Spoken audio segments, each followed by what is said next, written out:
Cuando usted lee el Evangelio de San Juan, en el capítulo 6, se va a encontrar con que cuando Jesús comenzó a predicar acerca del pan de vida, más o menos habían 20,000 personas en la audiencia. ¿Usted se imagina lo que es predicarle a 20,000 personas? En este momento habrán aquí, qué sé yo, unas 550 personas. 20,000 personas, Dios mío. Jesús comenzó predicándole a 20,000 y terminó con 12. ¡Qué ironía! ¿Por qué? Porque su predicación no era lo que la gente esperaba. Óigalo bien, no era lo que la gente esperaba. Él les había dicho: el que coma mi carne y beba mi sangre tendrá vida eterna, y yo le resucitaré en el último día. Pero yo quiero que ustedes vean conmigo cuál fue la reacción que la gente tuvo ante esta predicación de Jesús. Tres reacciones muy diferentes. Escuchemos la primera reacción que la gente tuvo.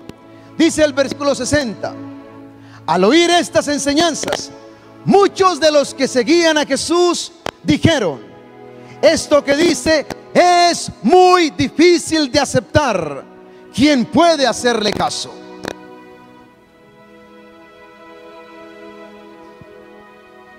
Es muy difícil de aceptar. ¿Quién puede hacerle caso? ¿Cuántas veces a ti y a mí nos ha costado entender lo que Jesús nos dice? ¿Cuántas veces quizás hemos tenido la tentación de cambiar el mensaje de Dios porque simplemente no estamos de acuerdo con ese mensaje? ¿Y sabes una cosa? Nosotros no cambiamos el mensaje de Dios, pero el mensaje de Dios sí nos cambia a nosotros.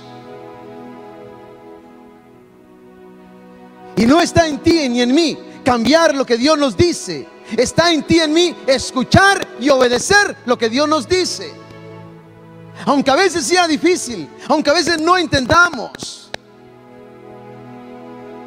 Dios, por ejemplo, te dice en su palabra: si alguno te golpea en la mejilla derecha, ponle la izquierda. Aunque no te guste, hazlo.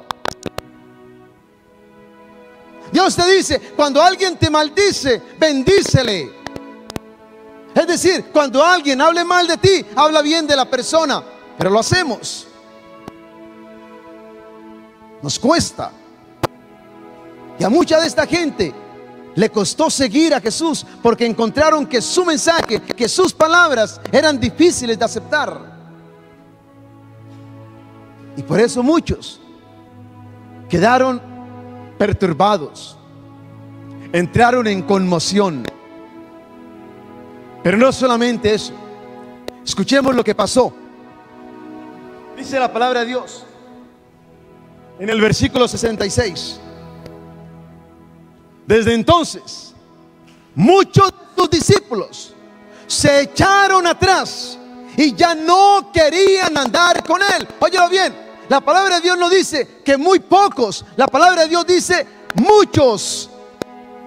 Muchos se echaron para atrás y ya no querían andar con él. En otras palabras, renunciaron a él, renunciaron a seguir caminando con él. ¿Quién de nosotros en algún momento dado de la vida no ha pensado en renunciar? Renunciar a tu trabajo, renunciar a un deporte, renunciar a una relación, renunciar a un hábito, renunciar a una adicción, renunciar a la iglesia, renunciar incluso al mismo Dios. ¿Cuántos de nosotros incluso en algún momento dado de la vida hemos renunciado a nuestra fe? Hace pocos días tuve una persona que vino a verme y óigalo bien, llevaba 50 años que no pisaba una iglesia. Había renunciado a la iglesia católica. ¿Cuánta gente renuncia a la iglesia? ¿Cuánta gente renuncia a Dios? Yo quiero decirte algo, a ti que estás aquí y a ti que me estás escuchando a través de las redes. Nunca renuncies a Dios, porque Dios nunca renunciará a ti.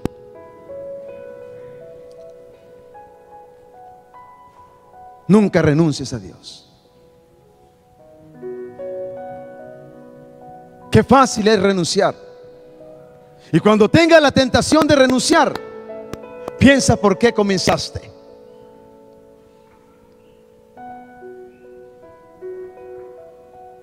Muchas veces el momento que nosotros elegimos para renunciar casi siempre se antepone al momento para que Dios sobre ese gran milagro en nuestras vidas. Por eso, hermano querido, hermana querida, hoy quiero decirte: no renuncies a Dios. No renuncies a lo que tú sabes que Dios te ha dado. No renuncies a sus promesas. No renuncies a lo que Dios tiene para ti. No renuncies a tus sueños. No renuncies a tus anhelos. No renuncies a tus proyectos. No renuncies a esa oración que noche tras noche haces a Dios.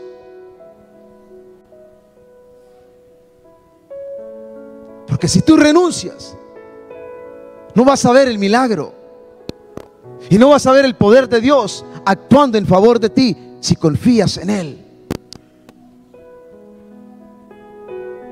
A veces en la vida creemos que el camino más fácil es renunciar. Y no nos damos cuenta que los que renuncian pocas veces ganan. Siempre recuerda esto: los ganadores nunca renuncian, y los que renuncian pocas veces ganan. Por lo tanto, mantente en fidelidad, caminando con el Señor, sin renunciar a Él, y sobre todo a lo que Dios tiene para ti.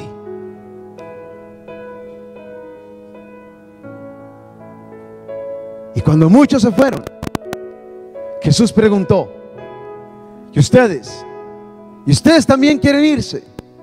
¿A quién le hizo esta pregunta? Se la hizo a los 12. A los 12 que habían quedado con Él. Recuerden, había comenzado con una gran multitud, multiplicando el pan y los peces. Tan solo los hombres eran 5,000. Por eso les dije que habían como 20,000. Y ahora quedaron 12. Que a ellos les preguntó: ¿y ustedes también me van a dejar? Y me encanta la declaración de Pedro: Señor, ¿a quién iremos si solo tú tienes palabras de vida eterna? En otras palabras, Pedro le dijo a Jesús: Señor, aunque a veces no te entendamos, aunque a veces tu mensaje nos parezca difícil de aceptar, sin embargo, tú tienes palabras de vida eterna. Tú le das sentido a nuestra vida, tú nos sostienes y nos encanta estar contigo.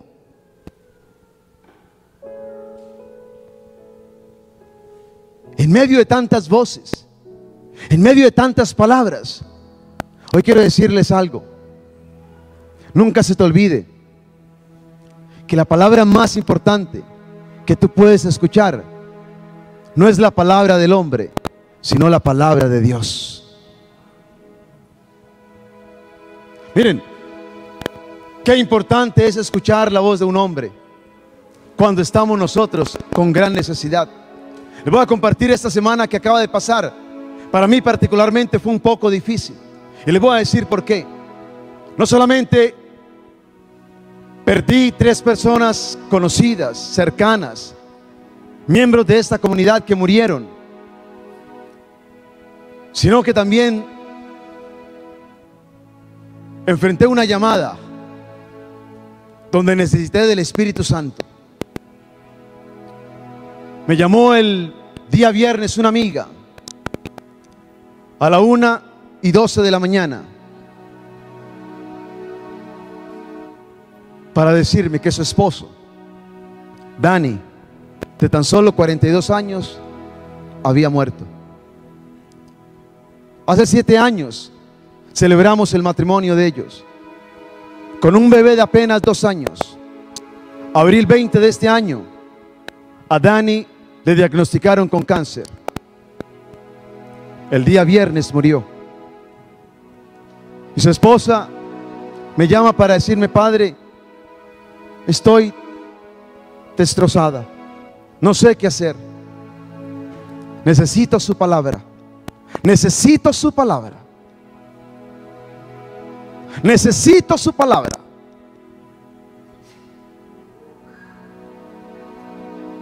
El día miércoles, la secretaria de la parroquia me dice: Padre Mario, hay una llamada. Y le dije: tómala porque voy de salida. Mañana le respondo. Y me dice ella: Padre, es una persona que está a punto de quitarse la vida. De inmediato le dije: pásame la llamada. Paso yo al teléfono y empiezo a hablar con este hombre de 43 años, nacido en Brooklyn, con un pasado bastante tormentoso. Su única salida era simplemente quitarse la vida. Tenía la pistola lista para quitarse la vida. Yo en ese momento simplemente le oré al Espíritu Santo, porque en esas circunstancias tú no sabes qué decir. Y solo el Espíritu Santo, en el cual yo creo, puede iluminarte en un momento como ese. Y empecé a hablar con este señor, hablar de la vida, hablar del valor de su vida, hablar del poder redentor de Dios, hablar de la esperanza con que Dios puede llenarte cuando aceptas tu vida, tu historia, sin importar lo que te haya tocado vivir o enfrentar. Qué hermoso cuando al final de esta conversación el hombre me dice: Padre, ¿podemos orar juntos? Y le dije: por supuesto. Juntos oramos el Padre Nuestro. Al final le di la bendición y le dije: mañana yo quiero hablar contigo nuevamente, porque yo te quiero ver. Así quedamos. Eso fue el día miércoles. El día jueves le llamé 2 veces y no me respondió. 2 veces y no me respondió. El viernes, ya entrada la tarde, casi la noche, le volvió a llamar. Gracias a Dios me contestó. Y sus palabras, que yo no lo conozco a él, ni él me conoce a mí, porque él simplemente llamó a la parroquia buscando un sacerdote. Simplemente fueron: gracias por sus palabras. ¿Saben en qué pienso yo? Si las palabras de un ser humano como las mías, que no soy más que un siervo de Dios, pueden llegar y tocar el corazón de un hombre, de una mujer, cuánto más el poder de la palabra de Dios puede tocar tu vida cuando tú lo escuchas a Él. Por eso Pedro dijo: ¿a quién iremos? Tú tienes palabras de vida eterna. Y hay algo que yo nunca me voy a cansar de decírselos a ustedes. Miren, este libro le llamamos palabra de Dios. Este libro le llamamos palabra de Dios. Cuánto anhelo yo como sacerdote que ustedes como católicos ojalá pudieran leer este libro. Ojalá pudieran conocer un poco más de esta palabra, que es palabra de Dios. Llegará un momento en tu vida que a lo mejor serán la 1:12 de la mañana y tendrás un momento o una circunstancia muy difícil y no sabrás qué hacer en ese momento. Llegará un momento de tu vida, Dios no lo quiera, donde el mundo se te cierra y crees que lo mejor es morir. Pero hoy quiero recordarte algo. En los momentos más oscuros de tu vida, siempre recuerda: hay un Dios que siempre tiene una palabra para tu vida. Y lo único que tienes que hacer es ir a Él y escucharlo. Y ten la certeza que su palabra llenará tu vida llenará tu alma, llenará tu mente y llenará tu corazón. ¿A quién iremos? ¿A quién iremos? ¿A quién iremos, Señor, si solo tú tienes palabras de vida eterna? Que Dios les bendiga y les acompañe, ahora y siempre, así sea. Hola amigos, hoy bendigo a Dios por tu vida y quiero darte las gracias por el apoyo incondicional que le estás dando a este programa Palabra Viva. Quiero invitarte para que nos sigas apoyando, para que te suscribas y así puedas obtener la exclusividad de los temas que semana tras semana voy a desarrollar para tu crecimiento espiritual. Gracias una vez más por este gran apoyo. Pido a Dios para que te sostenga, para que te bendiga y sobre todo para que te puedas unir a este esfuerzo que estamos haciendo de hacer posible que el mundo entero sea tocado por el poder de Jesucristo y de su palabra. Que Dios te bendiga y gracias por tu apoyo.